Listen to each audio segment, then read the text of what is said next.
प्रभु श्री कृष्णचंद्र जी कृपा करके ऐसा उपदेश कर रहे हैं जिसे हम श्रद्धा विश्वास पूर्वक सुने, एकाग्रता पूर्वक महत्व बुद्धि रखकर मनन करें और इसे अपना जीवन बना ले, अपनी धारणा बना ले, तो इसी जन्म में जो हमें किंचिन मात्र कहीं दुख का लेश न मिले, कहीं अशांति न मिले, कहीं किसी तरह का बंधन नहीं, वो परम सुख जिसे परमानंद कहते हैं, एकांतिक सुख कहते हैं, जिसे भगवत प्राप्ति कहते हैं, जिसे परम पद कहते हैं, वो हमें प्राप्त हो जाए।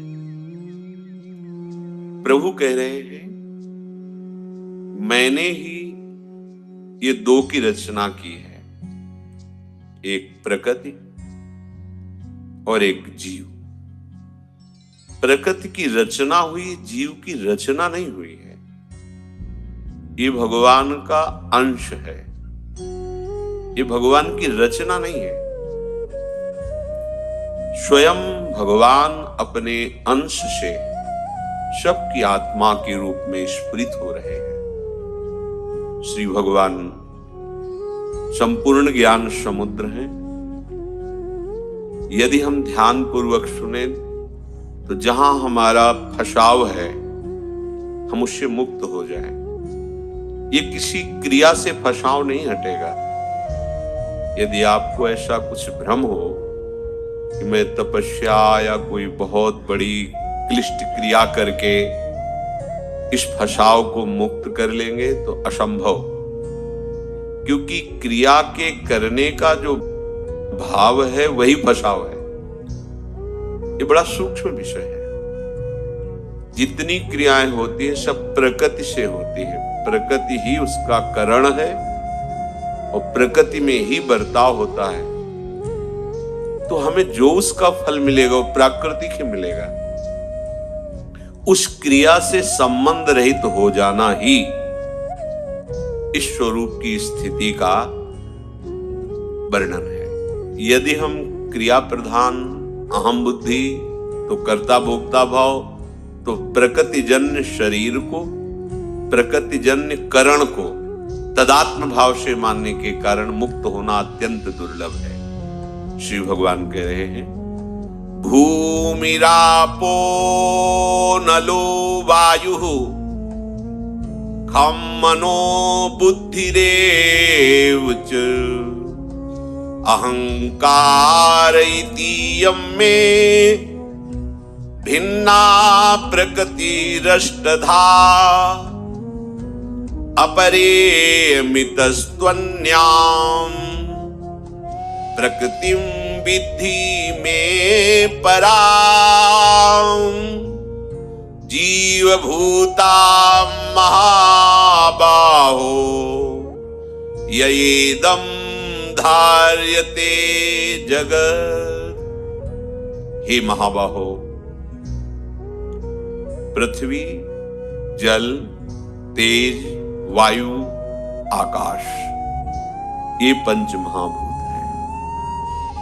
मन, बुद्धि, अहंकार, ये पांच महाभूत और ये तीन मिलाकर अष्टधा प्रकृति कही गई है। मन जब चिंतन में लगता है तो इसी को चित्त कह देते हैं। वस्तुतः वो मन ही होता है, इसलिए प्रभु ने यहां अलग से चित्त नहीं स्वीकार किया। मन को ही, मन की वृत्ति को, जो चिंतनीय वृत्ति होती है उसी को चित्त कहते हैं। इसलिए प्रभु ने पंच महाभूत में इनकी तन्मात्राएं भी है, शब्द, स्पर्श, रूप, रस, गंध। ये 8 प्रकार की फंसाने वाली प्रकृति है। मुझे खोलनी पड़ेगी, समझना, बिल्कुल हमसे अलग है। पंचभूतों द्वारा रचित ये स्थूल शरीर और अंतर में जो करण है उनको 4 कहा गया है, पर प्रभु यहाँ 3 ले रहे हैं। एक की वृत्ति को मन में ही समाहित कर दिया है। बुद्धि, मन और अहंकार, ये सूक्ष्म शरीर। और इसी अष्टधा प्रकृति का जो त्रिगुणात्मिका स्वभाव है वही कारण शरीर, इसलिए उसको वर्णन नहीं किया, कारण शरीर नहीं कहा, क्योंकि किसी प्रकृति के स्वभाव का परिणाम कारण शरीर होता है। मूल बात ये अष्टधा प्रकृति है। ये बिना जाने हर जीव इसी में खेलता है और अपने को भक्त मानता है, उपासक मानता है, ज्ञानी मानता है, योगी मानता है। कोई बिरला ही इस चक्र को रोक पाता है। जो मना खष्टान इंद्रियाणि प्रकृतिस्थानि कर्षति, उसको उल्टा करके प्रभु की तरफ आकर्षण कर पाता है। ये 8 प्रकार की प्रकृति है जिसको अपरा प्रकृति भगवान ने संबोधन करके कहा। और इस अपरा प्रकृति से बहुत ही दिव्य और बिल्कुल अलग एक परा प्रकृति है जिसे भगवान का अंश कहा गया, जो आप हैं। आप हैं का मतलब शरीर नहीं, ये मन बुद्धि नहीं, ये स्वभाव नहीं, आप इससे अलग, बिल्कुल अलग है। जैसे इस शरीर से मकान अलग है, ऐसे हमसे हमारा शरीर, हमारा अंतःकरण, हमारा स्वभाव बिल्कुल अलग है। चाहे जिस मार्ग का पथिक हो, ये स्थिति आए बिना हो, ना तो प्रेम में और ना मोक्ष पदवी में। पांचों भूले देह शुद्धि। जब तक देह का तात्पर्य तीनों देहों से है, स्थूल, सूक्ष्म और कारण, तब तक वो रास विलास में या अखंडानंद में प्रवेश नहीं पाता। प्रभु कह रहे हैं इन्हीं दो के द्वारा ये पूरा जगत है। जितना कुछ देखने में, सुनने में जो कुछ भी आ रहा है, मैं और मोर तोर तय माया, जेहि बस कीन्हे जीव निकाया, गो गोचर जहां लग मन जाई, सो सब माया जानो भाई। हमारे प्रभु इन दोनों के कारण है, अष्टधा प्रकृति के भी और परा जीव के भी, वही कारण है। प्रभु दो विभाग करके इसी में खेल रहे हैं, सबसे परे और शब में भरे। सिद्धांत समझे। देखो बड़ा सूक्ष्म विषय है, जैसा क्रम से आता जाता है वैसा वर्णन होता है। आप इसे बहुत ध्यान से समझिए। प्रभु शब के कारण है। कारण श्री हरिवंश भनम, सेवक महाराज कह रहे हैं। प्रत्येक मनुष्य का स्वभाव इसी प्रकृति के अनुसार रचा गया है।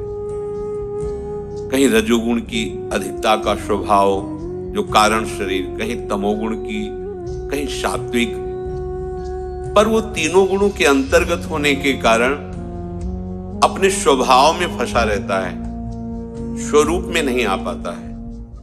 कोई बिरला ही ऐसा होता है, जैसे भगवान ने पीछे कहा, हजारों चलने वालों में कोई एक प्रयत्न करता है, हजारों प्रयत्न करने वालों में कोई एक आगे बढ़ पाता है, उनमें हजारों में कोई एक सिद्ध होता है। प्राय इसी स्वभाव में फंस जाते हैं, प्रकृति के स्वभाव में। हमें बहुत बढ़िया अवसर करुणा करके प्रभु ने दिया है। श्रुत्वापि शुद्ध चैतन्य मात्मान मति सुंदरम, उपस्थित्यंत संशक्तो मालिन्य मधि गच्छति। जब तूने सत्संग के द्वारा ये समझ लिया है कि ये जो अष्टधा प्रकृति के द्वारा रचा हुआ माया जाल है, यही तेरे दुख का कारण है। ये जो शरीर में, अंतःकरण में, स्वभाव में तदात्म हो गए, मेरा स्वभाव, मेरा शरीर, मेरा मन, यही तुम्हारी दुर्गति का कारण है। बड़ा अध्यात्म है, ये सूक्ष्म विषय है। जब तक तुम इसे समझोगे नहीं तो इसी में खेलते हुए अपने को भक्त मानोगे, ज्ञानी मानोगे, अपने को महात्मा मानोगे। जब तूने सत्संग के द्वारा ये जान लिया है कि एकमात्र शब के कारण परम सत्य श्री भगवान ही है, प्रभु ही है, वही प्रभु जिनको ज्ञानी जन आत्मा कहते हैं। सेवक जी महाराज कह रहे हैं, आत्मा हरिवंश प्रगट परमानंद श्री हरिवंश प्रमाण मनो। चैतन्य घन महासुख स्वरूप सौंदर्य राशि प्रभु को पाने का निश्चय जब तूने कर लिया, सत्संग सुनकर तुमने ये जान लिया कि आत्मज्ञान या भगवत प्राप्ति ही परम सुख है। ये अष्टधा प्रकृति के द्वारा रची हुई माया जाल में मैं परा भगवद अंश स्वयं से फंस गया हूं और भगवत प्राप्ति का तूने निश्चय किया, तो फिर सबसे बड़ा विघ्न इस मार्ग में प्रारंभ से लेकर अंत तक जो साथ में विघ्न डालता है वो है काम। बहुत महिमा में प्रसंग है। ये आंतरिक अंतर्मुखता वाले उपासकों के लिए है, ये जागतिक व्यवहार और बैलेंस बनाकर चलने वालों के लिए नहीं है। ये केवल सीधे लक्ष्य भेद करने वाले उपासकों के लिए जो परमात्मा प्राप्ति का लक्ष्य किए हैं। प्रारंभ से लेकर के आपकी भगवत प्राप्ति तक जो बाधा पहुंचा सकता है वो एक भयानक शत्रु है, काम। इसकी बहुत ऊंचाई तक पहुंच है। ये अत्यंत आसक्त कर देता है इस अष्टधा प्रकृति में और इतना मलिन कर देता है कि कोई अपने को ज्ञानी कहते हुए, योगी कहते हुए, भक्त कहते हुए सकुचाता नहीं और इसी में खेलता है। जब आपने सत्संग के द्वारा निश्चय कर लिया कि ये प्रकृति माया फंसाने वाली है, मैं जन्म जन्म से इनके ही आकर्षण में भटकता आ रहा हूं, अब मुझे भगवत प्राप्ति करनी है, तो आपको ये समझना होगा कि प्रारंभ से लेकर भगवत प्राप्ति तक एक महान शत्रु है जो आपका पीछा नहीं छोड़ेगा। उसका नाम है काम। ये काम प्रकृति में अत्यंत आसक्त कर देता है, हृदय को मलिन कर देता है।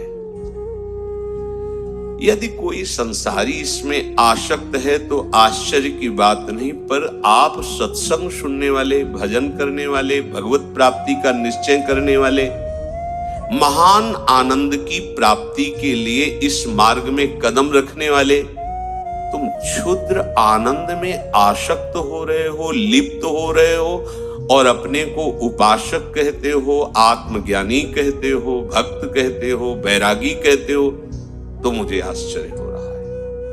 कोई विषयी पुरुष भोगों में फंसा हुआ है तो आश्चर्य की बात नहीं है, पर आपने सत्संग सुन करके ये निश्चय किया है कि जीवन का परम लाभ आत्मस्वरूप का साक्षात्कार, भगवत साक्षात्कार है, तो आप इस महान आनंद के भोक्ता, महान आनंद के स्वरूप, महान आनंद में जाने वाले, फिर ये क्षुद्र आनंद को, क्षणिक आभास मात्र आनंद को क्यों स्वीकार करते हैं। बड़ा आश्चर्य होता है कि आप भक्त कहलाते हैं, ज्ञानी कहलाते हैं, योगी कहलाते हैं और आप इस काम सुख का आकर्षण स्वीकार किए हुए हैं।